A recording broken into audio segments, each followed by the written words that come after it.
دوستان عزیز، تماشابینان بسیار هم گرامی تاجفر و تاجیکان مقیم امریکا، امروز ما در یک شام بسیار هم زیبا قرار داشتیم و شاهد کنسرت هنرمند زیبا و جوان و ناتکرار تاجیک ستاره نظرова قرار داشتیم. خب امروز در شهر نیویورک جشن نو را تاجیکان امریکا مخصوصا تاجیکان اسماعیلیه جشن گرفتند و این جشن با برگزاری یک کنسرت بسیار هم زیبا که در آن ترانه‌های تاجیکی و بدخشانی و یادی وطن بود برگزار شد. دوستان عزیز، در این کنسرت ما تنها نبودیم. من همراه پسرم جهانگیر و همراه اکای شوکتی اسکی و ژورنالیست بسیار ماهر که حالا ما را ثبت میکنند سالی جان یحیی به این کنسرت اومدیم که یک جا از این کنسرت حلاوت بریم. اکای شوکت، کنسرت به خود شما چگونه بود و تاثیراتتان چیست؟ تاثیرات من بهترین کنسرت بسیار در درجه عالی گذشت. درست گفت، یعنی از اون کنسرتی که من مثلا انتظار بودم از اونم بالاتر و بالاتر گذشت. بله، مخصوصا سراینده ها، مخصوصا نوازنده ها که یک چیز عجایب بود که نوازنده ها یگانش تاجیکی نبودن، نه آهنگ تاجیکی رو میفهمیدند، حتی نمیدونن تاجیکستان در کجاست، نمیدونن، لیکن همشون با یک مهارتی، با یک پروفسیونالیسم بالند همون موسیقی تاجیکی و بدخشانی رو نمایش. بله، و بسیار کنسرت که واقعا تاجیکانه و معاصر، یعنی که یک تاجیکی نو بود، چون که طبعا لباسی ستاره هم پسند آمد که آن لباسی ملی و لباسی عادی بود، بسیار پرجلو و دقت جلب کننده و با آرایش بسیار بهترین، خیلی خیلی روشن و صحنه برآمد. آرایشش هم بسیار تاجیکانه بود، لباسش هم آدابش هم، خلاصه کنسرت با ما خیلی پسند آمد.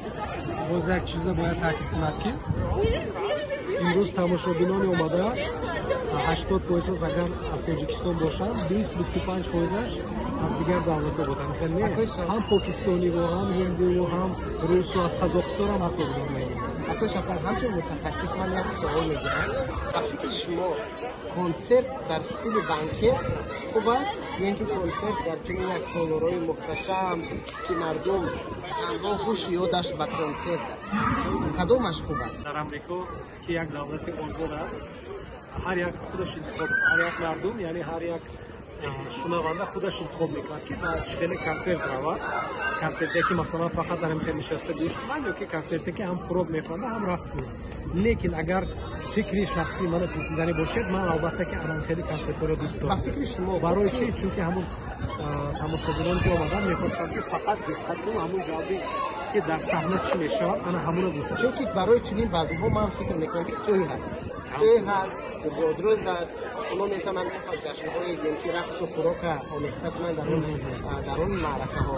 اما وقتی شما همین شما که به کنسرت امریکایی ها میروید، در میدونم که گروه هنری امریکایی ها شما اعضا هستید و فکر شما هنرمندان کسبی امریکایی در همین بانکت شکل یعنی بانکت شکل هنرنمایی میکنند که در این شکل اگر و من میدونم که بانکت های امریکایی ها در دیگر خیلی بگذارد، یعنی غذا انجام شد بعد کنسرت شروع میشه. این میدونه چی بود؟ از همون در کدام درجه سراینده و همون نوازنده هست. اگر همون سراینده نوازنده که یک کم و بیش مشهور باشد در همون درجه ای که مثلا چقدر در درجه پرسنلی نزدیکتر باشد، البته انا میتونی کنسرت، یعنی چقدر که میگن بوفت آوایده میشد و بعد از آن آدمو کنسرت داده آمده. چون که در اوهایو من برای یک کنسرت خیلی هنرمند ایرانی بودم و در اونجا غذا بود، مردم غذا را خوردن، شیرینی را خوردن، قهوه را نوشیدن و بعد کنسرت شروع شد. باید هم خیلی باشد، چون که میدونید برای سراینده این بسیار خیلی گویم بی‌حرمتی گویم کمتر بیزی بوده نیست. برای فکر میکنم حالا که تاجیکانی نو آمده ایستادن بسیار وقتی که با قیمت چیزهای یکی کنسرت ارزش بانکی بیمار میشود قیمت‌تر میشود، قیمت‌تر میشود و بعد همون کسانی که به کنسرت آمدن بسیارتر توجه که باید با همون دستارخانه و اوقات انجام میشد. در این صحنه در روی صحنه سنتور چی میخواند، معنای همون سرود چی دوستان عزیز، این معنای تنقیدی هیچ کس نیست. ما تنها از فرصت مناسب استفاده بردن فکرهای خود در میان گذاشتیم. باقی همه نمود خرسندی ها خوب است. ما جانبدار خرسندی و شادی هر یک نفر شما هستیم. با ما باشه. روزی نور مبارک. روزی نور مبارک. و من بسیار مؤثر شدم که این کنسرت در سطح بسیار بلند برگزار شد و من تشکر میگویم به تشکیل کننده های آن. و از همه مهم این بود که این چقدر آدمانی خیلی زیاد هستند و ارزش این کنسرت همگی $10 بود. یعنی هر کس تنها برای وضعی پرداختی همگی $10 از یک کنسرتی با شکوه، از یک کنسرتی که از نظر کسبی، از نظر هنری در سطح خیلی بلند بود، حلاوت بردن، بهره بردن. و من همه آن تاجیکان و همه آن اسماعیلیه های رو که جشن نور را تضمین میکنند با این جشن آنها را تبریک میکنم. روزگار زندگی شما همیشه پرنور باشد و خانه‌تان پر از صدای کودکان. خوشبخت باشد.